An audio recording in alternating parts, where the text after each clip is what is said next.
Et on continue les interviews, on continue de parler risque extra-financier. Cette fois, on va aller zoomer sur le rôle du trésorier pour prendre en compte les risques extra-financiers au niveau des financements de l'entreprise.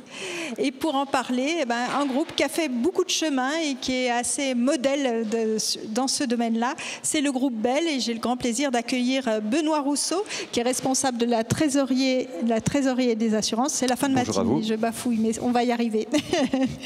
Je le disais, vous êtes modèle sur ce chemin-là parce que vous avez commencé il y a quelques années. Rappelez-nous, quelles ont été les grandes étapes, justement, la prise en compte de l'extra-financier au sein de Alors, Bell? l'extra-financier est un sujet chez Bell qui est au cœur de la stratégie d'entreprise depuis déjà des années, puisqu'en fait, on a commencé avec des engagements très forts, avec le Pacte des Nations Unies en 2003, et puis un département RSE qui ça a commencé à s'étoffer de façon assez structurée pour, en 2017, avoir un département RSE qui s'inscrivait au cœur de la stratégie de l'entreprise. À cette époque-là, en fait, notre directeur financier avait commencé à nous demander, à tous les départements, que ce soit marketing, RH, production, de commencer à réfléchir comment on pouvait mieux intégrer la RSE au sein de son département. Et à cette époque-là, en fait, il y avait très peu d'entreprises qui avaient commencé à mettre en place des critères extra-financiers. Il y en avait 4-5 pour être... Alors, il y en avait 4-5 à l'époque sur les lignes de crédit. Alors, certes, on voyait beaucoup d'opérations green, c'est-à-dire des opérations où l'argent, green bonds, est orienté directement 100% sur un financement et dédié à un financement. Mais une boîte comme Bell n'était pas éligible à ce type d'opération, puisqu'en fait, on n'avait pas la taille nécessaire pour faire un green bond qui est minimum à l'époque 300 millions d'euros, quoi. Et donc, quand a commencé à apparaître la notion de critères extra-financiers, qui va donc bien au-delà du climat, puisqu'en fait on va chercher des critères aussi bien sociétal qu'environnemental, de responsabilité. Donc en 2017, on a commencé à avoir 2 ou 3 entreprises qui avaient commencé à inclure ce type d'opération dans des lignes de crédit. Fort de cette expérience, en fait, on s'est beaucoup inspiré des 2 ou 3 premières opérations pour, en 2017, avoir une réflexion avec nos équipes RSE sur savoir comment on pouvait commencer à intégrer des critères dans nos lignes de crédit. Et donc, on s'est réunis avec nos équipes RSE. Donc, ça nous a permis, nous, de travailler de façon beaucoup plus proche avec un département qui, à l'époque, était très éloigné du nôtre. Oui. Alors qu'aujourd'hui, la RSE et la finance ont été réunis chez Bell, sous la même direction. Pour définir ce type de critères. Et à l'époque, il y avait encore beaucoup de gens qui ne voyaient des critères que sur des aspects climatiques. Et chez Bell, on voulait avoir des critères qui touchent à la fois nos fournisseurs, notre amont laitier, puisqu'en fait, l'amont laitier est un sujet très important, en particulier quand on parle des émissions carbone, puisque c'est la partie qui a le plus d'impact chez nous, puisque dans les ratios SBT, donc SBT1, SBT2, nos émissions directes, on ne représente que 4%, mais l'amont laitier chez nous, c'est 96%. Enfin, c'est pas loin de 96%. Le scope 3, c'est 96%. Le fameux scope 3 est à 96%. Pour un producteur de fromage, évidemment, c'est la production de lait et l'amont. On voulait avoir un critère qui s'occupe aussi en fait de cet amont laitier, et puis un critère qui soit plutôt sur l'aval, puisqu'en fait, notre métier, c'est quand même de nourrir nos consommateurs, donc un critère sur la qualité de nos programmes et de la qualité nutritionnelle de nos produits et des programmes d'éducation alimentaire qu'on faisait à destination de certains pays. Donc ça, c'était le S. Voilà,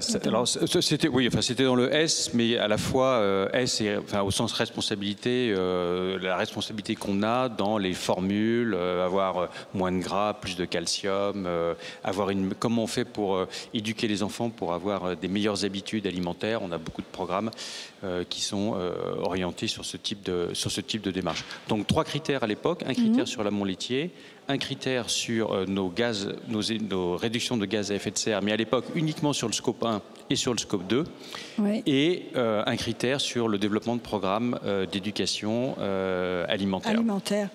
Et Et donc, en fait, cette première ligne de crédit, avec ces 3 KPI, en fait, elle a rencontré un succès très, très fort. On en a beaucoup parlé à l'extérieur de l'entreprise. On a été assez novateur par cette opération-là. Et quand on regarde aujourd'hui le progrès de l'évolution de ces opérations, à l'époque, on devait être 4 entreprises à mettre ça dans nos RCF. Aujourd'hui, dans le SBF 120, je pense que 80% des RCF du SBF 120 ont des critères extra-financiers. L'enjeu en termes de réputation se devine aussi, c'est pour les moins convaincus en matière de développement durable. Oui. Vous avez décidé de faire évoluer ces critères, c'était l'année dernière, en 2022. Alors, absolument, en 2022, en fait, au moment du refinancement d'un certain nombre d'opérations que nous avions, aussi bien nos lignes de crédit que des opérations de placement privé. Et à l'époque, on voulait même commencer à lancer une émission obligataire publique, avec des critères extra-financiers. Et pour faire une émission obligataire publique avec des critères extra-financiers, il faut passer par la mise en place de ce qu'on appelle un framework SLB, donc un cadre qui définit ces critères et qui est noté par une tierce partie. Ce qu'il faut bien voir, c'est qu'en 2017, nos critères ont été certifiés par nos commissaires aux comptes. Donc tout de suite, on a associé nos commissaires aux comptes parce que ce sont des KPI sur lesquels on communique dans nos documents de référence, donc qui font l'objet de certification. Mais en 2017, nos critères n'étaient pas validés par une tierce partie. Et ce que demandent de plus en plus aujourd'hui les investisseurs, c'est que ces critères soient validés par une tierce partie, au sens où ces tierces parties vont vérifier que vos critères sont ambitieux. Parce que ce qu'il faut bien voir, c'est que les commissaires aux comptes n'émettent aucun avis sur est-ce que votre critère il est ambitieux ou pas. Ils vérifient si les chiffres que vous leur communiquez sont bons, ils sont bien sourcés et si le calcul est validé. Mais ils n'ont pas cet aspect trajectoire, la fameuse trajectoire. Oui. Alors que les agences extra-financières, type Moody's, S&P, etc., les autres, en fait, elles vont, toutes les agences de notation extra-financières, en fait, elles vont challenger que vos critères sont ambitieux, benchmarkables, atteignables, auditables, etc. Et donc, l'étape qu'on a fait en 2022, c'est mettre en place ce framework et donc le faire valider par une agence extra-financière qui était à l'époque Moody's, qui est toujours Moody's, pour avoir ce côté tampon, comme quoi nos critères sont extrêmement ambitieux. Et donc, on a revu en fait nos critères, donc on était toujours très attachés à avoir des critères qui couvrent tous nos parties prenantes, tous nos stakeholders, c'est-à-dire qu'aussi bien nos fournisseurs que nos clients. Et très vite, il est apparu que le fait d'avoir un engagement uniquement sur le scope 1 et le scope 2 n'était pas suffisant et qu'on était très attendu sur le scope 3. Et donc, on a défini dans nos critères extra-financiers une trajectoire et une target sur le scope 3, ce qui est très ambitieux pour un groupe tel que nôtre, puisque, comme vous l'avez dit, donc, le scope 3 chez nous représente 96% de nos émissions. Eh ben oui, il se situe au niveau des agriculteurs, au niveau de la production de lait. Ambitieux d'autant que, je parlais de trajectoire, vous êtes fixé 1,5 degré de réchauffement. Effectivement, tout ça a été organisé avec un calendrier qui était bien défini dans le groupe, puisqu'en fait, en 2017, on avait validé une trajectoire pour avoir un impact que de 2 degrés sur nos émissions futures. Et en fait, on a révisé notre trajectoire pour avoir une trajectoire beaucoup plus ambitieuse, pour avoir une trajectoire 1,5 degré qui a été validée par SBT en 2022. Donc, en fait, notre process a été extrêmement structuré. On a d'abord fait valider notre nouvelle trajectoire, mis en place notre framework, mis en place le critère, nos 3 critères, un critère sur les diagnostics à la ferme et sur nos gaz à émissions, nos réductions de gaz à effet de serre, scope 1, 2 et scope 3, et un critère sur l'alimentation avec le NutriPlus, qui est un critère propre à Bell.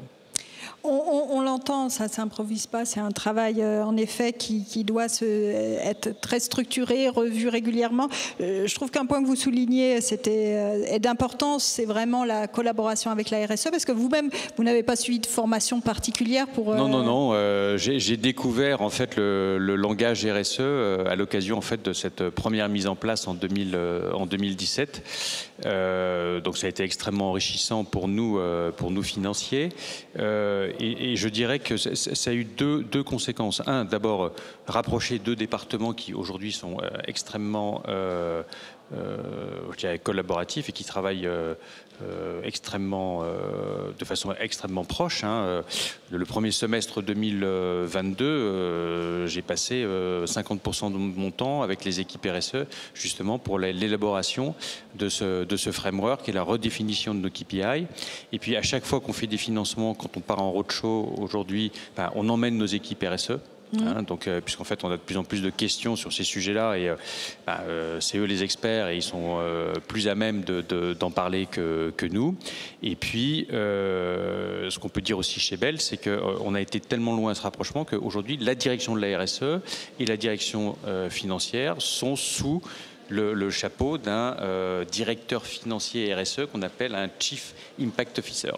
Chief Impact Officer, c'est sans doute l'avenir pour la plupart des Absolument. Entreprises.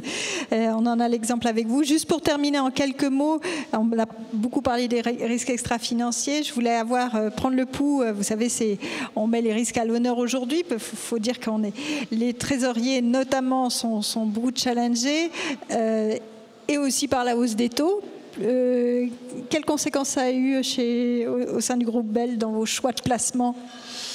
Alors écoutez, sur nos placements, l'objectif du groupe a toujours été de rester très liquide et d'avoir des placements sans risque. Et d'avoir surtout chez Bell, on est plutôt un peu des paranoïaques de la liquidité. Donc on a toujours une dette brute supérieure à notre dette nette, ce qui veut dire qu'on a une position cash brut toujours assez importante. Mais comme on veut que dans nos ratios, ce cash brut soit inclus, il faut qu'il soit extrêmement liquide. Donc on reste toujours extrêmement liquide sur nos placements.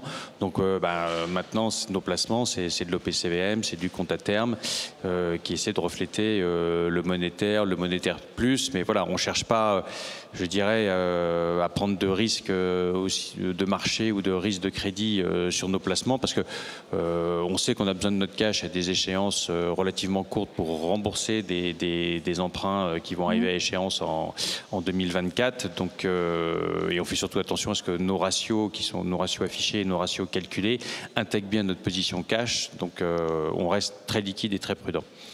Donc pas de bouleversement, des arbitrages simplement pour... Voilà, on fait des arbitrages entre dépôts, compte à terme et OPCVM monétaire. Ce qui, vu l'offre qu'on a et la diversité qu'on a, nous prend quand même pas mal de travail pour analyser, essayer d'analyser quel est le meilleur rapport risque-rendement en prenant le moins de risques possible. C'est toujours l'enjeu. Merci infiniment, Benoît Rousseau. Merci à vous.